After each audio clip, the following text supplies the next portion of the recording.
తోలు తీసే టోల్గేట్ రహదారుల్ని అభివృద్ధి చేస్తామనే పేరుతో చాలా చోట్ల 4 లేన్ రోడ్లు వేశారు.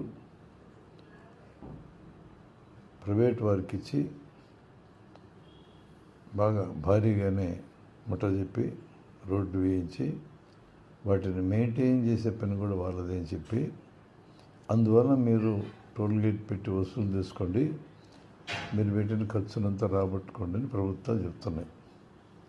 రాబట్టుకున్న తర్వాత కూడా ఏళ్ల తరబడి ఈ టోల్గేట్ అలానే కొనసాగడం అంటే వాళ్ళకి దోచిపెట్టడమో, ప్రభుత్వం వారు ఒకవేళ ఆ టోల్గేట్ను స్వాధీనం చేసుకుంటే ప్రభుత్వం వారు దోచుకోవటమో తప్ప మరో పనే లేదు. అక్కడ టోల్గేట్ దగ్గర డబ్బులు వసూలు చేసేటప్పుడు మన చేతిలో నుంచి వారికి డబ్బులు ఇచ్చేప్పుడు డబ్బులు పోయినాయని బాధ కలుగుతుంది.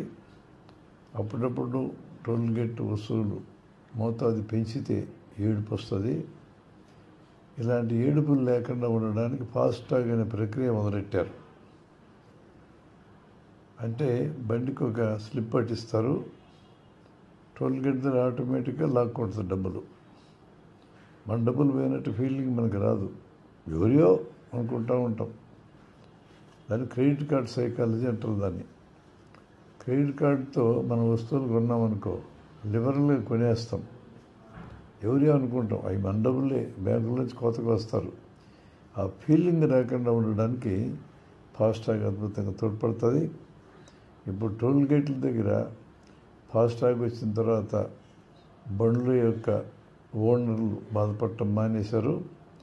దాదాపు 60,000 కోట్లు ప్రతి సంవత్సరం ప్రభుత్వానికి డబ్బు జమ అవుతుంది. ఈ టోల్గేట్లు ప్రైవేట్ వాళ్ళకి ఇస్తే ఈ డబ్బంతా ప్రైవేట్ వాళ్ళు ఎటు తింటారనుకోండి, ఆ శుభార్త ఎప్పుడో వింటాం మనం కూడా. ఇప్పుడు కొత్తగా ఒక ఆలోచన ప్రభుత్వం చేసింది ఏమంటే జియో ట్యాగింగ్ చేస్తూ ఉన్నారు. అంటే పైన ఉన్న శాటిలైట్కి కనెక్షన్ ఇస్తారు. ఆ రోడ్డు ఎక్కితే చాలు, ఎక్కి ఎంత దూరం ప్రయాణం చేస్తే అంత డబ్బులు వసూలు చేస్తారన్నమాట. ఇదివరకు టోల్గేట్ తప్పించుకొని రోడ్డు మీద ఎంతసేపు తిరిగినా డబ్బులు పడవు. ఇప్పుడు అట్లా కాదు, ఎక్కి దిగినా కూడా పడతాయి. ఈ కార్యక్రమం కానీ ప్రభుత్వం చేస్తే మరో 40,000 కోట్లు అదనంగా వసూలు అవుతుంది.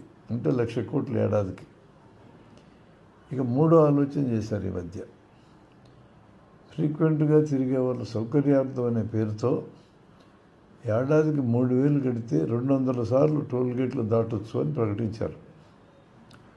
100కి 10 నుంచి 15 వాహనాలు